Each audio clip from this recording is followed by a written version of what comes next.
Hello students, my self Kumar Gaurav और आज हम लोग हाइट एंड डिस्टेंस का कुछ आगे क्वेश्चन देखेंगे। ये सारे क्वेश्चंस आपके एक्सरसाइज 9.1 एनसीईआरटी बुक्स के हैं। क्लियर है? आज हम लोग क्वेश्चन नंबर 7 देखेंगे। क्वेश्चन नंबर 7 ये बोल रहा है कि जमीन के किसी पॉइंट से एंगल ऑफ एलिवेशन किसका, तो एक ट्रांसमिशन टावर है जो कि 20 मीटर ऊंचे बिल्डिंग पर लगा हुआ है, मतलब बिल्डिंग के ऊपर टावर लगा हुआ है। ठीक है, तो उस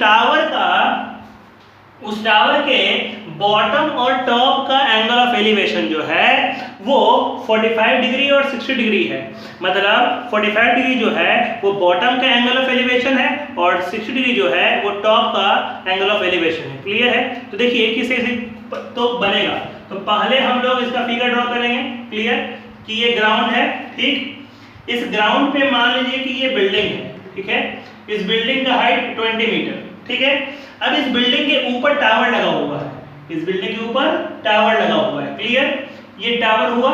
ठीक, तो देखिए इसको माने A, इसको B, इसको C। क्लियर, और जमीन के किसी पॉइंट से मान लीजिए कि यहां से, जो कि मेरा पॉइंट D है। ठीक है, इस पॉइंट से देखिए तो ये तो मेरा बिल्डिंग हुआ। ठीक है, BC मेरा क्या है? BC is the height of building. Clear, BC मेरा क्या हुआ? बिल्डिंग का हाइट। और AB क्या है? AB is the height of tower. Clear, तो इस टावर का टॉप कौन हुआ? A, और इस टावर का बॉटम कौन हुआ? B। इस टावर का बॉटम कौन है? B, निचला पार्ट। क्लियर, तो पहले बोला बॉटम और फिर बोला टॉप, तो मतलब यहां से एंगल ऑफ एलिवेशन किसके लिए? बॉटम के लिए। बॉटम के लिए कितना एंगल ऑफ एलिवेशन है? देखिए बॉटम के लिए 45 डिग्री। ठीक है, 45 डिग्री। और फिर टॉप का कितना है angle of elevation?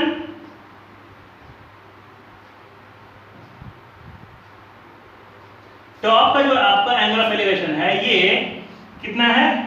60 degree. Clear है क्वेश्चन? तो अब हमको क्या बोल रहा है कि आपको टावर का हाइट फाइंड करना है, मतलब आपको AB फाइंड करना है। क्लियर है? तो देखिए ये कैसे बनेगा। यहां पर मेरा दो ट्रायंगल हो गया। पहला ट्रायंगल हो गया ADC और दूसरा ट्रायंगल हो गया BCD। क्लियर, आपको फाइंड क्या करना है? तो आपको फाइंड करना है टावर का हाइट। क्लियर हो रहा है? क्या फाइंड करना है आपको? टावर का हाइट। तो बात समझिएगा, यहां पर दो चीज मेरा रियल है। पहला ये टावर का हाइट बिल्डिंग के साथ, और दूसरा ग्राउंड। यही दो चीज रियल है, क्योंकि ये जो लाइन है ये तो वर्चुअल है, इमेजिनरी है, क्योंकि वो तो लाइन ऑफ साइट है। क्लियर है? तो ये हो गया परपेंडिकुलर और ये हो गया बेस। तो क्या यूज करेंगे यहां पर? tan। क्लियर है? क्या यूज करेंगे? tan। तो देखिएगा लिखेंगे इन ट्रायंगल। आप पहले कोई भी ट्रायंगल सकते हैं, आपको पहले जो भी मन है वो ट्रायंगल ले सकते हैं, उसमें कोई दिक्कत नहीं। तो मान लीजिए कि हम ट्रायंगल BDC लिए। ठीक है, तो लिखेंगे इन ट्रायंगल BDC। तो क्या यूज करेंगे? तो BDC के लिए कौन सा है? 45 डिग्री। क्लियर, तो tan 45, तो कितना बाई कितना होगा? तो BC बाई DC हो जाएगा। तो tan 45 का वैल्यू कितना होता है? 1। BC कितना है? 20 बाई DC, तो DC का वैल्यू कितना हो गया? 20 मीटर। क्लियर है? DC का वैल्यू कितना हो गया? 20 मीटर। अब आते हैं ट्रायंगल लेते हैं ADC। ठीक है, तो लिखेंगे इन ट्रायंगल ADC। तब क्या होगा? tan कितना डिग्री? 60 डिग्री, क्योंकि पूरा एंगल कितना है? 60। ADC में ये पूरा एंगल कितना है? 60। तो कितना बाई कितना? तो AC बाई DC। क्लियर, और tan 60 का वैल्यू कितना होता है? √3। अब थोड़ा बात समझिएगा, ये जो मेरा AC है इसमें दो पार्ट AB प्लस BC। इस AC में मेरा दो part AB plus BC। Clear, और DC, तो DC का वैल्यू निकाले हम कितना? तो 20। अब ये 20 डिवाइड में क्या होगा? मल्टीप्लाई, तो 20 √3 AB प्लस BC। तो BC का वैल्यू कितना है? 20, तो 20 √3। अब ये प्लस 20 का इधर जाएगा, तो -20 इज इक्वल टू AB। दोनों कॉमन क्या हो गया? 20 कॉमन हो गया, तो क्या हो जाएगा? √3 - 1 is equal to AB। A B ही था मेरा टावर का हाइट, ए बी ही मेरा क्या था, टावर का हाइट, तो इसलिए hence the height of tower क्या हो जाएगा मेरा 20√3 माइनस 1 मीटर। अगर आप चाहिए तो इस √3 का वैल्यू पुट कर सकते हैं। क्लियर है? समझ में आया ये क्वेश्चन? इसको नोट किया जाए। चलिए स्टूडेंट्स, अब देखिए यहाँ पर हमारा अगला क्वेश्चन क्या है। ये क्वेश्चन नंबर 8 है कि एक मूर्ति जो है उसका जो लंबाई है मूर्ति का वो 1.6 मीटर है। क्लियर है? और वो मूर्ति जो है वो एक पेडेस्टल पे खड़ी है। पेडेस्टल का मतलब ये होता है कि जिसपे मूर्ति को रखा जाता है, मूर्ति को इस पे खड़ा करके रखा जाता है, उसको बोलते हैं पेडेस्टल। क्लियर है? तो जमीन के किसी पॉइंट से, क्लियर है, एंगल ऑफ एलिवेशन किसका, स्टैचू के टॉप का 60 डिग्री है, और फिर जमीन के उसी पॉइंट से एंगल ऑफ एलिवेशन पेडेस्टल के टॉप का 45 डिग्री है। तो बोल रहा है कि आखिर पेडेस्टल का हाइट क्या है, ये फाइंड करना है आपको। क्लियर है? तो पहले इसके लिए हम लोग फिगर ड्रॉ करेंगे। ठीक है, देखिए ये मेरा ग्राउंड हो गया। इस ग्राउंड पे मान लीजिए कि मेरा ये पेडेस्टल हुआ यहां तक, ठीक, और इसके ऊपर मेरा ये मूर्ति है। क्लियर है? ये क्वेश्चन लगभग बिल्कुल सेम क्वेश्चन नंबर 7 की तरह है। ठीक है, इसको आप ए मान सकते हैं, इसको बी, इसको सी। तो ए बी मेरा क्या है, तो ए बी मेरा है height of statute, height of statute. Clear? और बी सी मेरा क्या है, तो बी सी जो है मेरा वो हाइट ऑफ पेडेस्टल। क्लियर? तो स्टैचू का हाइट कितना है 1.6 मीटर। ठीक है, और जमीन के किसी पॉइंट से, मान लीजिए जमीन का इसी यही पॉइंट है, तो जमीन के इस पॉइंट से the angle of elevation, clear, किसका, तो top of the statue, statue के टॉप का। तो बात समझिए कि स्टैचू का टॉप कौन होगा, ए, स्टैचू का टॉप कौन होगा, ए। तो जमीन के किसी पॉइंट से स्टैचू के टॉप का जो एंगल ऑफ एलिवेशन है वो कितना डिग्री है, 60 डिग्री है। क्लियर? और and from the same point, मतलब इसी पॉइंट से, ठीक है, angle of elevation, angle of elevation तो कहां का, तो टॉप ऑफ पेडेस्टल, तो पेडेस्टल के टॉप का। तो देखिए बीसी चूंकि मेरा हाइट है पेडेस्टल का, तो बीसी में जो मेरा पेडेस्टल का टॉप होगा वो कौन होगा, बी। बी मेरा है पेडेस्टल का टॉप, तो इसी पॉइंट से पेडेस्टल के टॉप का एंगल ऑफ एलिवेशन कितना होगा। ठीक है, तो कितना हो जाएगा ये 45 डिग्री। क्लियर? तो अब क्या फाइंड करना है, पेडेस्टल का हाइट। क्लियर? इसको डी मान सकते हैं आप।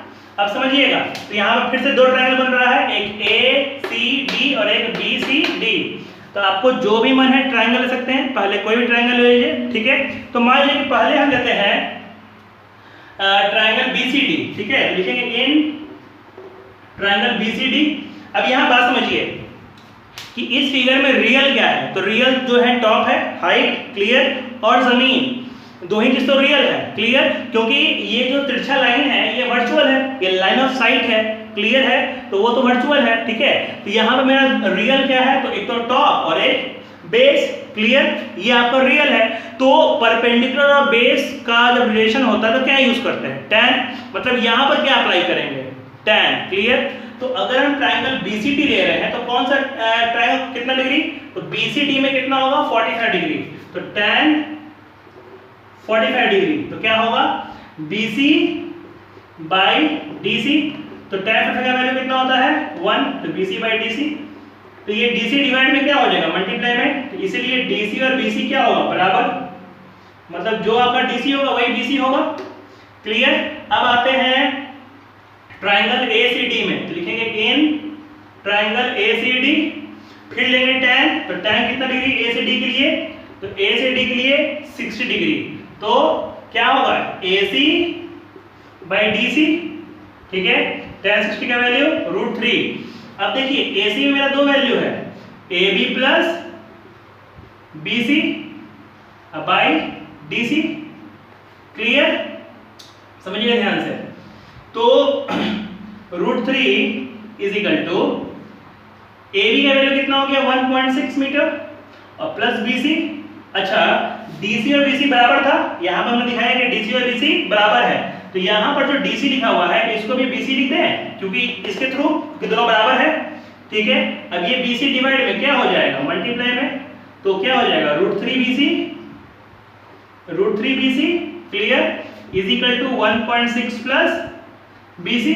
अब देखिएगा ये मेरा जो है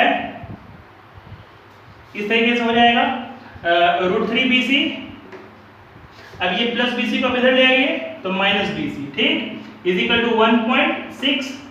इन दोनों कॉमन क्या हो गया BC, तो क्या होगा √3 माइनस 1 इज इक्वल टू 1.6।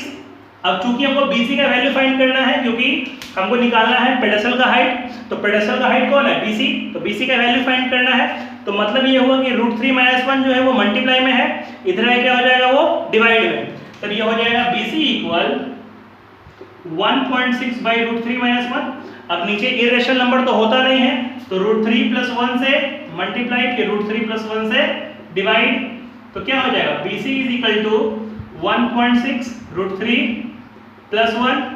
अब देखिए a माइनस बी और a प्लस बी, तो क्या होगा a का स्क्वायर माइनस b का स्क्वायर, ठीक है, तो कितना होगा BC is equal to 1.6 √3 plus 1।